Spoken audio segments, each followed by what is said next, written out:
itu wa ashiruhunna bil ma'ruf. Gauli istri kamu muamalah secara baik. Kata Allah fa in karihtumuhunna fa asa an takrahu syai'a wa ja'alallahu fi khairan katsira. Mungkin ada watak yang kamu tidak suka, tapi di situ ada kebaikan. Allah ngaku yang namanya suami mesti ada watak yang enggak suka dari istrinya. Juga sebaliknya lebih banyak lagi yang suami istri kamu enggak suka watak kamu. Juga enggak suka hidung kamu, wajah kamu banyak lah enggak disuka. Tapi demi kestabilan negara suami istri ini, mereka loyal, justru itu bagus. Maka jagalah ilmu, juga jagalah loyalitas.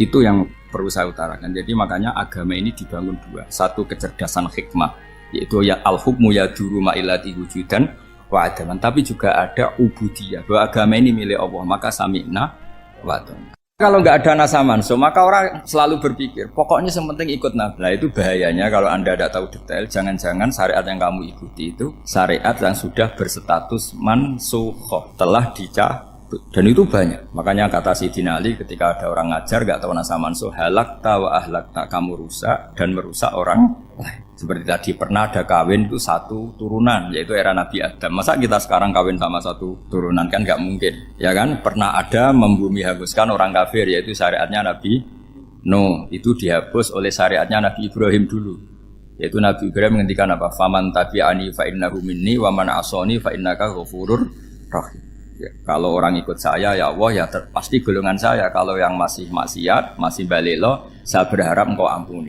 Akhirnya banyak orang kafir tobat. Coba era Rasulullah itu semua orang kafir Mekah itu kafir. Nabi belum wafat, itu sudah ada 114.000 mukmin semua.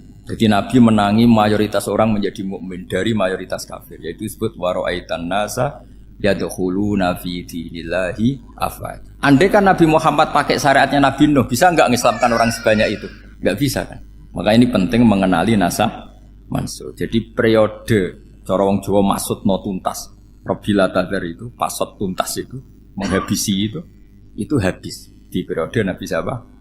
Nuh. Syariat itu sudah enggak dipakai lagi. Yang dipakai apa? Faman tabi'ani fa innahu minni wa man asoni fa innaka ghafurur rahim. Lah Nabi Muhammad ini Nabi yang kena khitab anit tabi millata Ibrahim hanifah. Jadi masternya Nabi Muhammad itu mentornya Nabi Ibrahim. Sehingga syariatnya ya faman tabi'ani fa innahu minni wa man asoni fa innaka ghafurur rahim. Tidak syariat rabbila tadar alal ardi minal kafirina daya. Jelas ya. Jadi mengenali nasa mansuh itu penting sekali, karena kalau ndak Anda halakta wa ahlakta, kamu merusak diri kamu sendiri juga merusak orang lain, karena menfatwakan hukum yang sebetulnya sudah berstatus mansukhoh, hanya berdasar itu kan syariatnya nabi-nabi dulu. Syariat yang apa?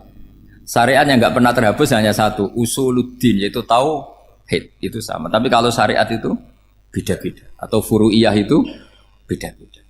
Itu tadi saya beri contoh, era Nabi dulu kalau ada pakaian najis dipotong, dibuang.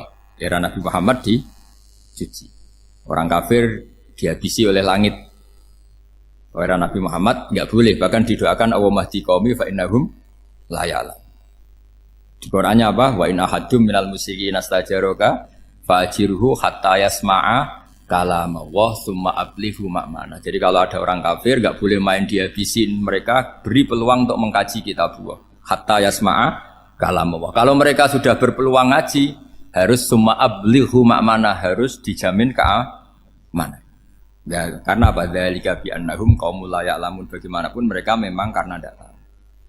Nah, kenapa tidak tahu? Enggak. Karena tadi mereka tertutup oleh kultur yang beratus-ratus tahun. Mbah-mbahnya mereka menyembah batu, menyembah berhala. Ya tahunya itu ya Tuhan. Bagaimana Anda bisa menjelaskan sesuatu yang sudah beratus-ratus tahun, kan tidak gampang. Maka ada periode dimaklumi, apa? Kalau era sampean kan, mosok waktu disembah saking gobloknya orang, kamu lahir kan sudah nyembah Allah, tidak nyembah batu. Bayangkan kalau kamu jadi mereka, wong perut kamu saja disuruh makan pizza sakit kok, karena saking lamanya makan sambal kan gitu. Kamu bilang perempuan Indonesia saja cantik kok, saking lamanya jadi orang Indonesia. Padahal orang Indonesia tanyakan orang Eropa, cantiknya di mana? Kamu lahir di Afrika, bilang orang Afrika itu cantik, tanyakan orang Eropa, cantiknya di mana, hitam gitu kok. Jadi orang itu pasti terkooptasi oleh sekelilingnya. Orang Afrika akan bilang wanita Afrika itu cantik. Coba tanyakan orang Eropa, cantik apa enggak? Belas. Orang Eropa yang kulitnya gitu, kata orang Eropa indah, kata sampean. Koyok anaknya kebo katanya kuda jadi. Jadi orang itu akan terkooptasi oleh sekelilingnya. Bayangkan kalau semua orang nyembah berhala terus kamu tidak, alasan kamu apa? Kan menentang mayoritas. Dan itu berat. Maka dimaklumi oleh Allah, dzalika bi annahum qaumul la ya'lamun fi manah panyeruarah. Nah, pemakluman ini yang mulai sekarang terkikis. Orang main pukul saja enggak mau ngaji. Enggak mau ngaji Quran secara kafah. Jadi fatwanya Islam kafah tapi ngajinya Quran enggak kafah. Ngambil 1-2 potongan ayat dipakai dalil. Jadi Islamnya inginnya kafah tapi ngajinya Quran enggak. Kalau kafah ya hafal 30 juz itu. Kalau mau kafah ya hafal berapa? 30. Makanya saya sering dinasihati orang karena belum tahu saya ini hafal Quran. Bapak harusnya Islam itu kafah. Kata saya ya dimulai dari konsep Islam itu kafah dulu, apa ya hafal Quran secara kafah. Jadi ini penting saya utarakan. Bahaya sekali orang mengenali Islam tanpa mengenali nasah mansukh. Karena beberapa syariat Nabi sebelum kita itu berstatus mansukh. Terus contoh berikutnya, ini nasah mansukh antar Nabi apa khusus internal Nabi? Antar Nabi aja nggak selesai nih sampai. Contoh yang paling keren mungkin cowok semua senang. Nabi Dawud dulu istrinya berapa? 99. Nah itu kalau masih halal itu kan berarti jenengan tuh punya istri berapa? Wah itu kan ngeri betul.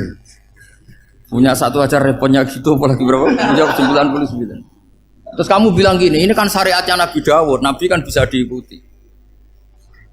Pernah ada periode di mana seperti itu boleh. Jadi makanya mau tidak mau ngenali nasah mansukh itu harus. Kalau enggak ya kamu masih berkeyakinan boleh beristri berapa? Nah ini penting saya utarakan. Makanya Sayyidina Ali itu kalau ngetes calon mubalek, kira-kira kalau Kemenak dulu inginnya apa? Sertifikasi apa? Mubalek. Itu tanyanya gitu. Ta'rifun an-nassa wal mansukh, kamu apa tahu nasah mansukh? La. Jawabnya Sayyidina Ali, halak tahu ahlak tahu, kamu orang yang rusak. Karena tadi takutnya ada syariat yang sudah mansukh dipakai. Itu tadi misalnya kita ini tidak umatnya Nabi Nuh, tapi pakai syarat Robbila tadar alal ardi minal kafirina. Terus ketiga begini, misteri manusia itu. Dan ini kita tidak pernah tahu sampai kiamat, tapi ini ilmu harus kita diskusikan. Misalnya saya ini namanya Bahaudin. Kan hanya Allah yang tahu berapa turunan saya sampai kiamat dan statusnya kayak apa. Donald Trump juga gitu. Donald Trump itu sekarang kafir, tapi kita tidak pernah tahu nanti turunan keberapa ada yang Muslim. Lah turunan yang calon Muslim ini diletakkan di mana kita tidak tahu. Yang jelas kalau kamu bunuh itu katut itu. Artinya gini, logika membiarkan orang kafir itu ya ada logikanya. Gitu.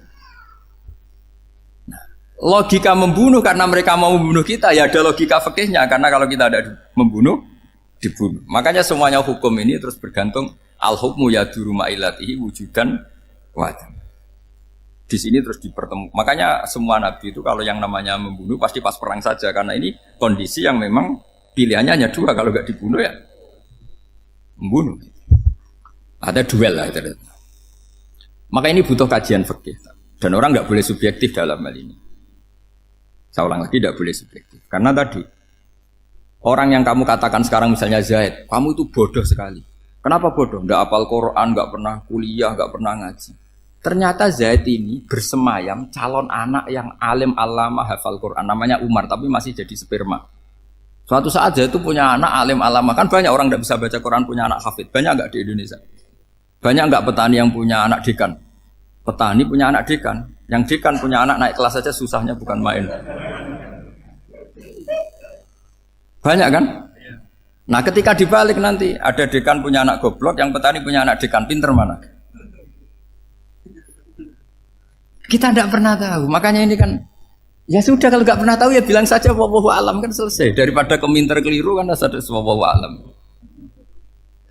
Makanya cerita favorit guru saya, Kiai Haji Maimun Zubair itu punya apa namanya Kiai Zubair. Itu cerita favoritnya itu ada santri namanya Soleh. Soleh itu alim alam. Orang Madura itu cara berpikir kan kalau kiai saja alim seperti itu, apalagi bapaknya. Pas bapaknya main ke pondok, santrinya ada ribuan. Bapaknya main ke pondok itu, sholat itu ya gak bener, gak sesuai sunnah Rasul lah kira-kira gitu. Sudah sholat itu gak bener, apa-apa gak bener. Masih ditakwil sama santri Madura, karena orang Madura itu kultus. Mungkin khilaf itu satu khusus, pokoknya perlakuan khusus. Suatu saat saking bodohnya orang itu kenceng tuh pinggir musola. Wah ini nggak bisa ditakwil lagi, akhirnya nggak bisa ditakwil tuh nggak. Wah ini sudah nggak bener ini, nggak bener. Singkat cerita santri tadi nggak kuat matur ke kiainya, Pak Yai, jenengan sealim itu kok bapaknya segoblok itu. Kenapa? Ya, dia kenceng pinggir musola. Oh bapak saya tuh pinter sekali. Kok bisa? Karena beliau yang memutuskan saya mondok sampai saya jadi alim alama seperti ini. Yang bodoh itu mbah saya. Yang bodoh itu mbah saya.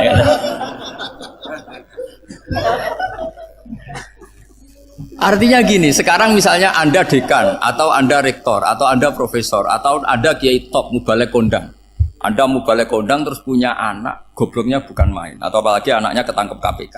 Yang satu anaknya orang bodoh jadi dekan. Kalau kompetisi ini pinter mana coba? Ada ahli metodologi tapi anaknya itu terlibat narkoba. Yang ini petani utun, anaknya dekan. Kira-kira kalau dikompetisikan pinter mana? Anaknya pinter petani tadi. Gitu. Yang ketika petani kamu vonis bodoh gitu. Tapi siapa tahu kalau ini menyimpan calon. Paham ya? Kita tidak pernah tahu. Makanya Quran selalu ngajari di dalam ilmu sosial itu wa in adri la'allahu fitnatul lakum wa mata'un ila. Di dalam ilmu sosial itu kita harus jawab enggak tahu. Karena mudah. Makanya saya tadi pagi ngaji di direktorat saya bilang, saya pernah diprotes orang, Gus kamu udah jelas 01 atau 02. Ya saya jawab gitu. Manusia itu makhluk yang paling enggak jelas gitu. Sekarang soleh suatu saat bisa saja enggak soleh. Yang sedang enggak soleh suatu saat soleh. Sesuatu yang mungkin rubah kok kamu fanatik itu gimana? Nalarnya itu gimana? Coba kita tahu dulu Wahsy itu pembunuh Hamzah, akhirnya mati mukmin ya enggak? Padahal orang yang sangat dibenci Rasulullah karena membunuh Sayyid siapa? Hamzah. Sa'labah yang tukang itikaf di masjid akhirnya su'ul. Kita enggak pernah. Nah kalau enggak pernah tahu ya enggak usah terlalu fanatik biasa.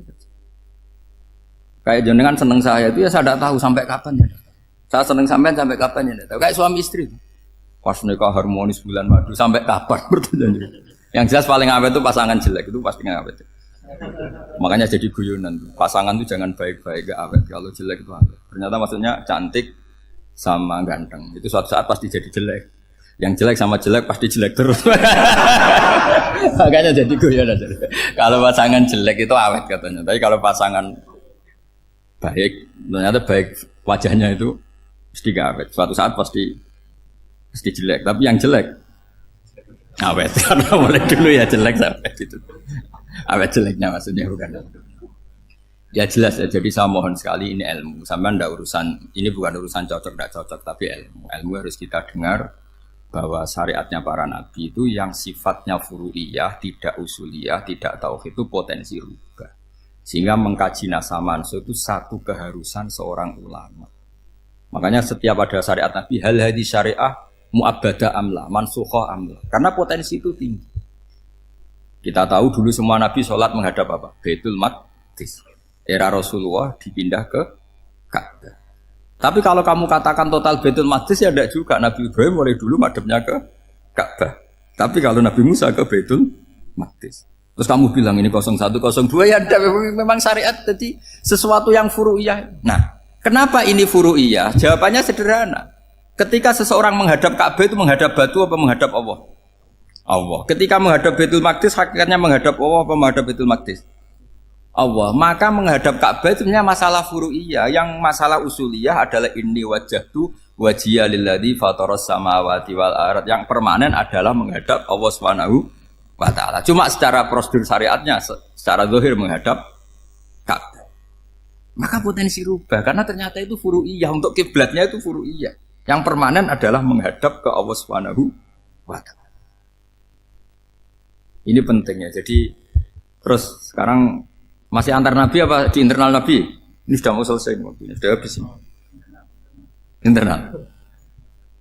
Ini sudah selesai ini sudah pas. Mohon Pak Amir. Wah. Jam sudah Sampai mana tadi? Diteruskan apa enggak? Sudah ya, sudah kayaknya sudah. Biar kelihatan cerdas. Sekali pertemuan sudah pinter gitu. Berapa? Setengah jam sudah pinter gitu. Yang internal Nabi apa antar Nabi? Internal ya, sudah sekarang ke internal. Kalau internal lebih banyak lagi contohnya. Yang masyhur tentu masalah Baitul Maqdis. Dulu Rasulullah pernah sholat menghadap Baitul Maqdis 16 bulan. Berapa? 16 bulan. Kila 17. Pokoknya khilafnya hanya 16 dan 17. Kalau ada bilang 10 bulan berarti gak pernah ngaji. Khilafnya, karena khilafnya itu hanya 17 sama 16. Akhirnya sama Allah diminta disuruh menghadap ke Ka'bah. Saya ulang lagi, itu tetap masalah antar nabi sebetulnya. Begini, makom itu kalau dalam bahasa Arab bukan kuburan. Kalau di Indonesia kan makomnya Sunan Bonang itu kan kuburan. Kalau makom dalam bahasa Arab itu sesuatu yang pernah dipakai singgah, itu namanya apa? Makom. Lalu Rasulullah itu pertama di Medina itu madhep Baitul Maqdis itu 16 bulan. Orang Yahudi senangnya bukan main. Sampai mereka bilang gini, Muhammad tuh gaya-gaya nantok punya agama baru, tapi kiblatnya ikut kita. Baguslah anak itu katanya, masih tahu diri katanya. Bagus katanya itu masih tahu diri. Jadi senangnya bukan main orang Yahudi, karena kiblatnya Muhammad sama dengan mereka. Ya tentu mereka jangkar Muhammad, bukan Sayyidina Muhammad atau Rasul Muhammad, karena mereka masih gak iman. Nabi itu ya agak tersiksa, karena beliau secara gen turunan Nabi Ibrahim dan kiblatnya Ibrahim itu Ka'bah. Agak tersiksa tapi sami'na wa ata'na tetap madhab ke Baitul Maqdis berapa? 16 bulan. Suatu saat Nabi Muhammad itu disuruh madhab Ka'bah. Ini dengerin. Akhirnya madhab ke Ka'bah. Apa yang terjadi? Orang Yahudi komentar gini, Muhammad itu gimana? Dia di perantauan rindu sama keluarganya, terus rindunya itu diaplikasikan jadi perilaku agama. Jadi dia madhab Ka'bah dianggap kangen. Kayak saya kan orang Rembang. Rembang itu apanya Jogja? Timurnya apa? Nggak, Jakarta itu mana Jakarta itu? Barat sana ya. Ibaratnya saya orang Jakarta, terus merantau di Jogja. Dulu kiblatnya itu menghadap ke timur, terus ketika madhab ke barat kata sampean, wah itu padune kangen apa? Keluarga. Juga kurang ajar orang Yahudi.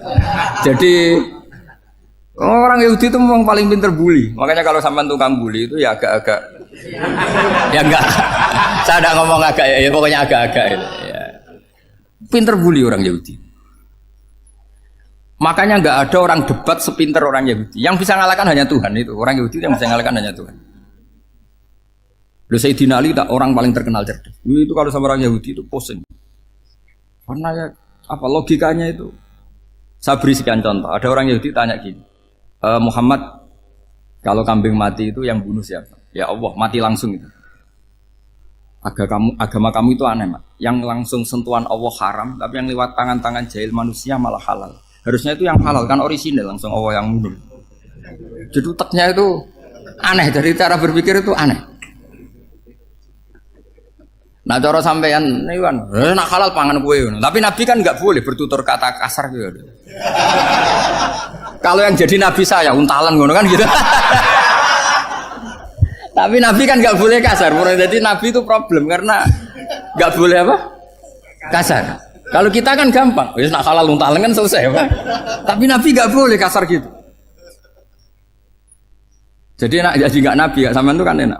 Mau keliru ya pantas, mau apa saja pantas. Karena kan nggak panutan. Kalau Nabi nggak bisa meluruskan kebenaran itu harus tetap sesuai akhlak. Ya, jadi agak kerepotan. Makanya punya Umar, alhamdulillah ada yang nggak perlu aturan itu. Jadi enak.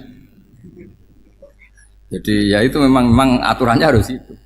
Coba Nabi itu perang tapi nggak boleh bunuh. Kayak apa susahnya? Beliau jadi sasaran tembak tapi nggak boleh bunuh. Kalau sahabat kan enak, duel, relax, santai, bisa tarung. Kalau Nabi nggak boleh. Makanya Nabi meskipun ikut perang terus nggak ada sejarah orang yang dibunuh. Ya, hanya satu peristiwa itu pun dibaca orang kafir, ditangkis Nabi, pedangnya kembali ke dia mati. Tapi nggak ada yang Nabi. Karena Nabi kalau pembunuh nanti itu terus kayak pendekar kan susah juga punya Nabi kok. Habis perang saya Nabi tanya, Muhammad habis perang berapa? 1000. Ya repot juga punya Nabi mantan apa? Pembunuh meskipun yang dibunuh orang kafir, tapi kan kayak apa ya? Fitrah manusia itu akan menolak kepemimpinan orang yang gitulah pokoknya nggak bisa diterangkan itu. Makanya Nabi itu nggak pernah bunuh meskipun kayak apa musuhnya tapi nggak pernah bunuh.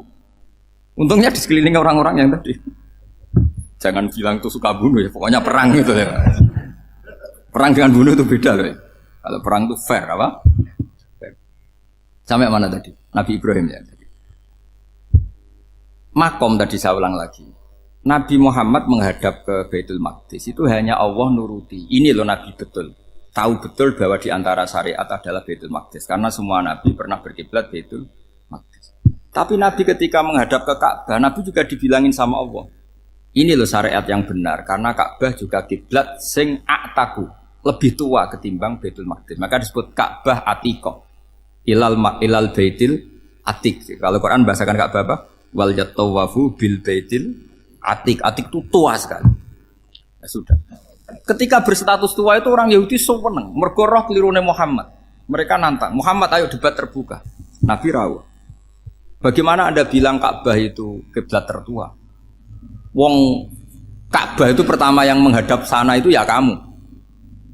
Semua Nabi menghadapnya ke Baitul Maqdis. Terus Nabi Muhammad mulai berargumentasi ilmiah tadi. Enggak, Ka'bah itu kiblatnya Ibrahim. Jadi Ibrahim dulu itu yang mulai dulu kiblatnya itu di Ka'bah. Terus orang itu tanya, buktinya apa? Terus dijawab, fihi ayatum bayinatum maqam Ibrahim. Ternyata di situ ada jejak kakinya Nabi Ibrahim, yaitu batu yang diinjak beliau ketika bangun Ka'bah. Itu argumentasi ilmiah. Lah barang orang Yahudi kehilangan ilmu, itu gobloknya orang Yahudi. Makanya yang bisa mengalahkan Yahudi hanya Allah Subhanahu wa taala. Luang Ibrahim saja golongan kita, pengikut kita. Ibrahim itu pengikut Yahudi. Wah itu Nabi mulai senyum-senyum, mulai tertawa-tawa. Wah itu goblok, orang terdidik. Karena itu ibaratnya kayak kamu bilang Soekarno itu pengagum Puan Maharani. Kira-kira seperti itu. Soekarno itu pengikut Puan. Karena Yahuda itu Yahuda bin Yakub bin Ishak bin Ibrahim. Saya ulang lagi ya, nasabnya Yahudi ya Pak. Yahuda bin Yakub bin Ishak bin Ibrahim. Jadi Ibrahim itu mbah keempat dari Yahuda. Tapi karena mereka kalah debat, Ibrahim itu pengikut Yahudi, itu sama dengan bilang apa? Soekarno itu pengikut Puan Maharani. Itu kan jadi aneh. Atau Gus Dur pengikut Mbak Yeni, atau Basim Masari pengikut Mbak Yeni, itu kan aneh. Wah, akhirnya sama Allah diingatkan. Makanya ada ayat ha antum haula hajjatum fi malakum bi ilm falimatu hajuna fi ma laysa lakum bi ilm. Perjanjian debat ini semuanya harus ilmiah. Tapi kenapa perdebatan Anda malah ndak ilmiah? Harusnya orang Yahudi iftadohu, malu semua. Wah, semuanya Muhammad itu satu-satunya kekalahan orang Yahudi. Tapi ayat-ayat seperti ini itu enggak populer. Ayat ha antum haula'i hajjastum fi malakum bi ilm falimatu hajuna fi ma laysa lakum bi. Jadi Islam betapa hebatnya Islam. Kita debat ini ilmiah. Kenapa sekarang jadi tidak ilmiah? Yaitu kamu mengatakan Ibrahim itu pengikut Yahudi, padahal Ibrahim dengan Yahudi itu dulu Ibrahim. Kan Yesus mat kalah mat, tapi tetap ra Islam. Tapi nah, makanya terus Ka'bah dibuktikan ketuaannya lewat apa? Fihi ayatum bayinatum maqamu Ibrahim. Itu bukan makom kuburan. Karena makamnya Nabi Ibrahim tetap Hebron, tengguni Palestina. Kira-kira itu Palestina. Jari Israel jangan Israel, bola menang di. Jari Israel jangan Israel, jari Palestina nih. Saya pernah ziarah ke sana di Hebron, di makamnya Nabi siapa? Ibrahim. Jadi jelas ya. Jadi nasa mansuh itu ketentuan yang dikehendaki Allah Subhanahu Wa Taala untuk menguji loyalitas manusia, menanggalkan semua akalnya. Makanya saya mohon sekali siapapun yang ngaji saya dimanapun, sekali-kali manusia itu harus menanggalkan akal. Sekali Anda pakai akal, maka Anda akan ingkar dengan nasa mansuh. Nasa mansuh itu hukum yang direvisi, yang dibatalkan. Makanya orang Yahudi lagi-lagi pinternya orang Yahudi. Merovokasi orang-orang yang Islamnya belum kuat, diprovokasi gini. Ungzuru ila Muhammadin tahayyara fi din yukhillu yawman wa yuharrimu ukhra. Lihat itu Muhammad, dia kebingungan cara beragama. Kadang bilang A, besok bilang B. Jadi nasa mansub dianggap satu bentuk kebingungan, gak kurang ajar. Wah, akhirnya sebagian orang yang murtad. Makanya nasa mansub itu satu peristiwa yang menjadikan banyak orang murtad. Karena diprovokasi orang Yahudi bahwa itu bentuk kebingungan Muhammad. Akhirnya terus saya qulu sufa'u minan nasi ma wallahum an qiblatimul lati kanu alaiha. Kelirunya orang Yahudi adalah ternyata nasa mansub yang dipilih Rasulullah itu semuanya ada di Taurat dan Injil. Termasuk di Taurat dan Injil disifati dan Nabi yusolli ilal qiblatain, bahwa Nabi ini akan bersolat dengan dua kiblat. Makanya tetap ditantang. Kul fa'tu bittaurati fatluha in kuntum shadiqin. Kalau kamu tidak percaya bahwa saya ini orisinil, ayo bareng-bareng mengkaji Taurat. Tapi mereka tidak siap mengkaji Taurat. Karena Taurat semuanya mendukung Rasulullah Muhammad SAW. Fatluha in kuntum shadiqin. Makanya ini penting sekali ngaji. Jadi perdebatan itu macam-macam. Dan itu pinternya orang Yahudi. Ungzuru ila Muhammadin tahayyara fi dini. Yukhillu yawman wa yuharrimu ukhra. Ini penting sekali. Makanya nasa manusia itu uji loyalitas. Itu Imam Malik kalau mencontohkan ke Imam Syafi'i. Saya berisikan contoh fikih. Ini saya melanggar waktu ini. Ini sudah saya yang tidak mengesahkan diri saya. Ya misalnya ini ya, ini kertas saya bawa ya, ini kertas saya bawa. Terus ini tak kasih uang misalnya, uang 100.000. Atau kalau contoh Imam Syafi'i dulu dididik Imam Malik begini. Ya Syafi'i kalau kamu punya 2 budak, 2 pembantu, kalau dulu kan masih ada budak, 2 pembantu lah kira-kira. Seneng mana, yang cerdas sama yang goblok? Seneng yang cerdas. Kalau yang nurut sama yang bantahan, seneng yang nurut. Nah, yang nurut itu yang goblok. Makanya tinggal dibalik saja. Kamu tak beda ya. Seneng mana punya istri yang cerdas apa yang goblok? Coba jawab. Atau ibu-ibu, mbak-mbak ini, seneng mana punya suami yang cerdas atau yang goblok? Kalau cerdas gak bisa diakali, tapi goblok nurut tapi ya kadang di sini kan di sini. Nah, itu kan antar manusia. Masalahnya kita menghadapi Allah Subhanahu wa taala yang semua kita pasti bodoh. Kita menghadapi Allah Subhanahu wa taala yang semuanya kita pasti bodoh. Allah jelas ngendikan wa kanal insanu dzaluman jahula. Manusia itu banyak dolimnya. Dolim itu sifat mubalaghah. Kalau orang dolim sekali dolim, kalau sering zalum, kalau jahil biasa jahil, kalau banget jahili jahul. Bahasa Arab kan gitu memang. Ghafir, pengampun biasa. Kalau ghafur selalu mengampuni. Syakir, makanya sifatnya Allah Ta'ala ikut wazan fa'ul semua. Ghafur, syakur. Atau diikutkan wazan fa'al. Kalau goblok biasa jahil, goblok banget jahal kan gitu. Kafir biasa kafir, kalau kafir banget kafar. Ya, jadi wazan balagha itu bisa fa'al, bisa fa'ul ya. Kafirin kafar atau kafur. Paham ya? Malah ngaji nahwu. Ya tapi ini memang perangkatnya ya. Ini kan perang mau tidak mau. Makanya misalnya Allah tidak suka kulla kafarin banget kafir ya, Pak. Paham ya? Kulla khawanin banget khianate. Kalau khain khianat biasa, kalau khawan sering khianat. Lah manusia itu kata Allah apa zaluman? Wis banget dolime, banget bodoh.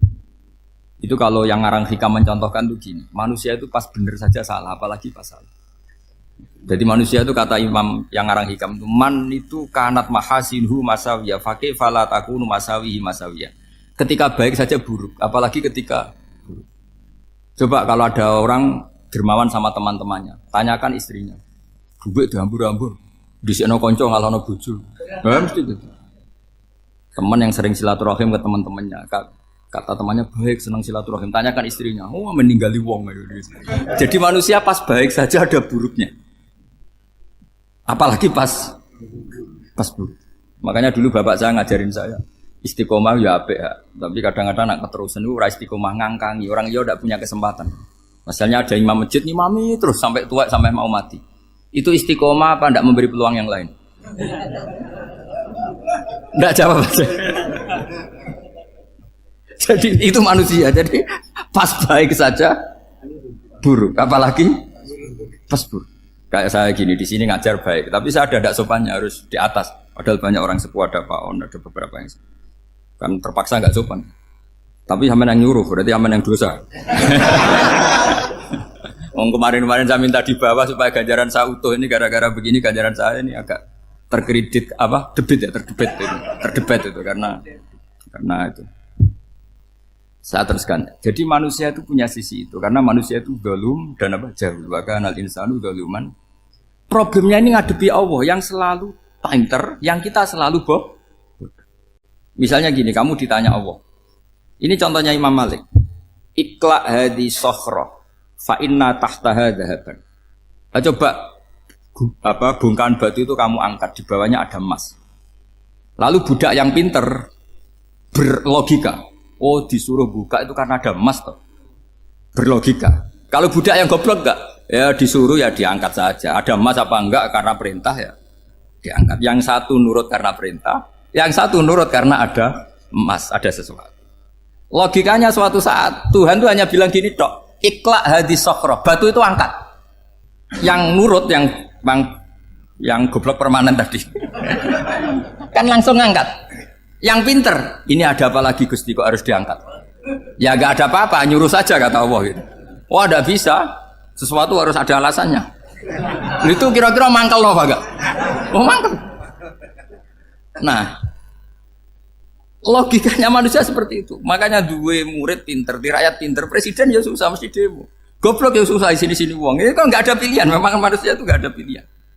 Nah sekarang masalahnya gini di fikih ini, saya kembali lagi ke fikih. Pertanyaannya secara fikih begini, misalnya iddah.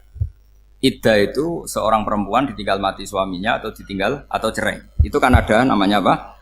Iddah. Iddah itu memastikan apa tujuannya? Memastikan rahim itu steril dari mani atau sperma zaut awal. Supaya nanti kalau dinikah orang lain tidak terjadi ikhtilatul nasab. Oke, berarti iddah kita beri argumentasi secara ilmiah li baro'atir rohmi. Jadi misalnya Zaid menceraikan istrinya Sri dalam keadaan masih bisa haid. Iddahnya 3 kali masa suci. Wal mutallaqatu yatarabbasna bi anfusina salasata quru. Lalu karena secara teori medis kalau haid berarti bukti tidak hamil. Apalagi kalau haidnya terulang-ulang sampai 3 kali pasti tidak hamil. Sehingga kalau nanti dinikahi orang lain pasti kalau ada anak ya anaknya zaud sani atau zaud kedua. Berarti alasan iddah li baro'atir rohmi. Oke, kita sok pinter, sok bijak. Pertanyaannya adalah sekarang sudah baru 1 bulan suaminya di Malaysia nggak pernah ngumpuli, dicek di medis juga berbukti tidak hamil. Apakah boleh tanpa iddah? Semua ulama mengatakan tidak boleh. Tapi ini kan rahimnya jelas bersih.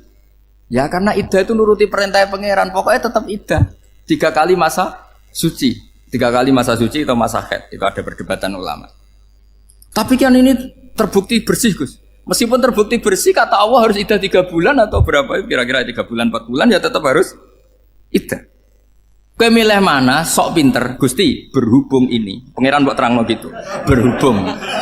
Jadi Tuhan apa bawa waris? Berhubung Gusti. Ini jelas steril dari sperma zaut awal. Enggak usah iddah Gusti. Sama aja kamu disuruh majikan kamu ikhla hadis sakro. Berhubung enggak ada apa-apa, enggak usah ya. Kira-kira mangkel nondak budak yang seperti itu. Mangkel. Maka dibutuhkan kebodohan dalam beragama. Betul itu memang. Makanya Nabi itu unik. Pernah bilang itu gini. Aksaru ahlil jannah al-bulhu. Aki-aki penduduk swarga itu al-bulhu. Wong goblok-goblok. Maksudnya goblok yang jenis ini. Bukan goblok betulan. Maksudnya goblok jenis ini itu ya tetap pinter. Tapi pinternya dibuang. Pura-pura goblok demi samina. Jadi saya misalnya kok pinter. Pinter dan goblok tadi. Sekaligus. Pinter dan goblok. Ya bah, ikhla hadis sokhra fa inna tahta hadaban. Tak angkat karena saya tahu di bawah ada emas. Tapi di hati saya sajane ya mergo perintah. Suatu saat kalau disuruh Allah ikhla hadis sokhra, perintah ya tak angkat ya sudah. Jadi ya pinter ya goblok. Saya tahu namanya perintahnya Allah pasti ada hikmahnya. Hikmahnya iddah adalah li baro'atir rohmi. Tapi hikmahnya jadi kawula adalah nurut perintah Allah, cek tahu alasannya maupun tidak. Lah di sini ada illatul hukmi untuk membangun kecerdasan, tapi ada loyalitas untuk membangun ubudi. Ya, bahwa kita ini kawula roh tetap loyal. Makanya tadi pagi saya cerita Sayyidina Umar. Sayyidina Umar kayak apa cerdasnya? Tapi tetap ubudi ya. Yaitu Rasulullah SAW sering dibully orang kafir. Muhammad tuh gaya-gaya nantok. Wong ora oleh nyembah berhala, ora oleh nyembah watu, jebule ini nyembah Hajar Aswad. Karena dilihat dari jauh kan tetap nyium Hajar Aswad. Coba kalau kamu lihat dari jauh, kamu sujud dari jauh kan kayak sujud sama batu. Makanya Sayyidina Umar karena orang kafir masih cara berpikir gitu, tiap nyium Hajar Aswad itu komentar gedumel. Alim tu annaka hajarun la tadurru wa la tanfa. Walau la anni ra'aitu Rasulullah qabbalaka ma qabbaltuka. Aku roh nak watu, raman doroti, raman faati. Kalau saja saya tidak melihat Nabi nyium kamu, saya tidak sudi nyium kamu. Jadi tidak berdoa, doa mustajab itu tidak berutuh.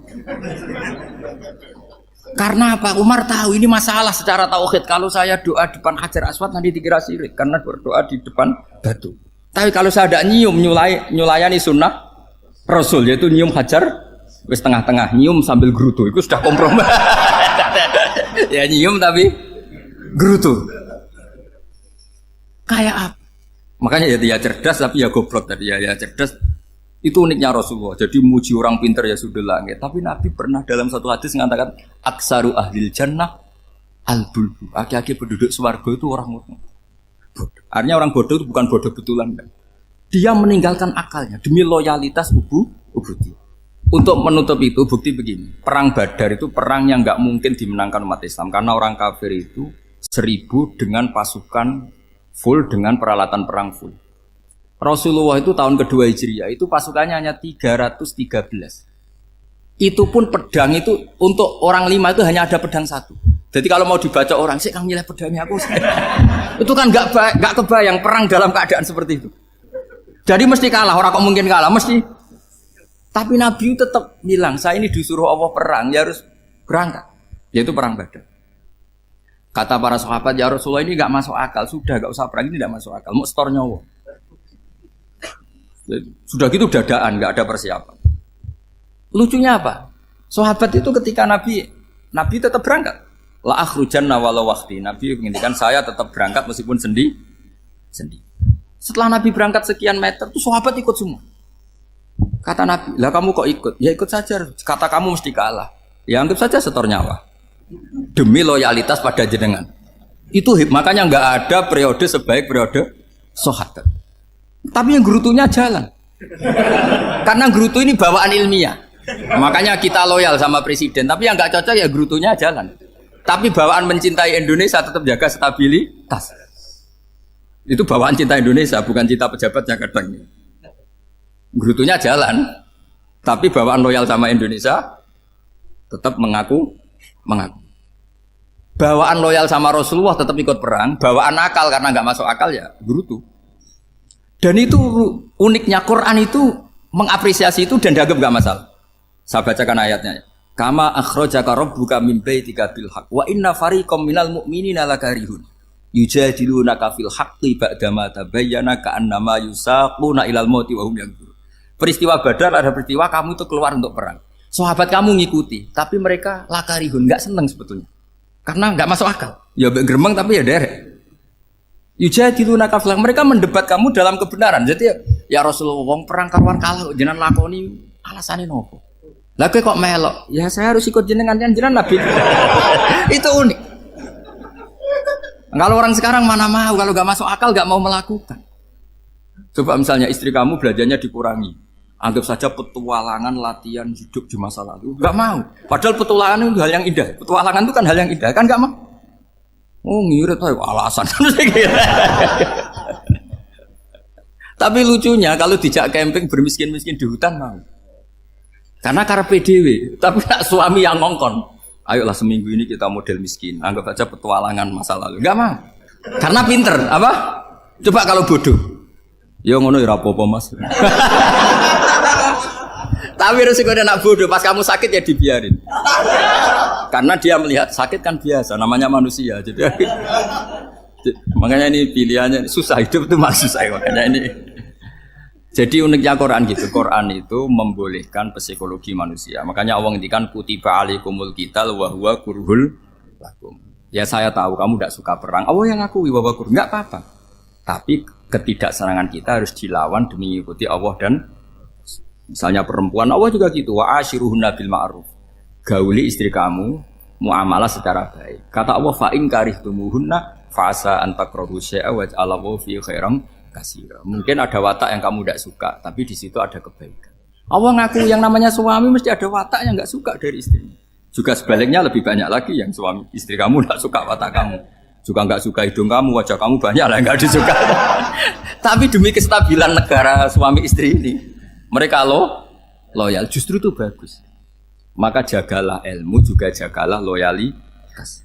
Itu yang perlu saya utarakan. Jadi makanya agama ini dibangun dua. Satu kecerdasan hikmah, yaitu ya al-hukmu ya duru ma'ilati wujudan wa adaman. Tapi juga ada ubudiyah, bahwa agama ini milik Allah. Maka sami'na wa ta'na. Karena begini logikanya, saya ulang lagi masalah batu. Iqla hadis sokhro fa inna tahta adaban. Terus saya angkat, pembantu saya ngangkat. Dia saya gaji atas nama apa? Nurut kan? Atas nama menemukan emas apa atas nama nurut? Nurut, karena emas itu juga penemuan saya, milik saya. Ngangkat batu yang nggak ada emasnya juga atas nama nurut. Jadi rapot yang saya berikan ke pembantu saya itu tentang nurut dan tidak nurut. Saya kan tidak peduli dengan cerdas dan tidak cerdas. Itu kan tidak sesuatu yang menguntungkan saya. Nah Allah juga gitu. Kecerdasan kamu, pinter kamu itu tidak menguntungkan Allah Subhanahu wa Ta'ala. Karena Allah itu tidak butuh pinter kamu, cerdas kamu. Allah hanya butuh mental ubudiyah kamu. Makanya Allah mensifati nabinya hanya subhanalladzi asra bi abdihi. Karena status tertinggi manusia adalah sifat kehambaan. Makanya ya Tuhan nafsul mutmainnah irji'i ila rabbiki radiyatan mardiyah fadkhuli fi ibadi. Berstatuslah sebagai hamba baru wadkhuli jannah. Nah kalau kamu berstatus hamba ya harus baik, gak usah kalian bantah. Coba kalau kamu rasional, ya Allah kenapa bikin surga nanti-nanti? Engkau kan bikin sekarang, ngapain repot-repot nanti? Jadi kacau semua agama. Makanya yang perlu didahulukan adalah status ya Tuhan nafsul mutmainnah irji'i ila rabbiki radiyatan mardiyah fadkhuli fi ibadi. Masuklah berstatus sebagai hamba saya. Khasnya hamba tadi ya cerdas karena semua yang diperintahkan Allah pasti ada hikmahnya. Tapi kecerdasan ini kadang kita tinggalkan demi loyalitas ubudiyah. Assalamualaikum warahmatullahi wabarakatuh.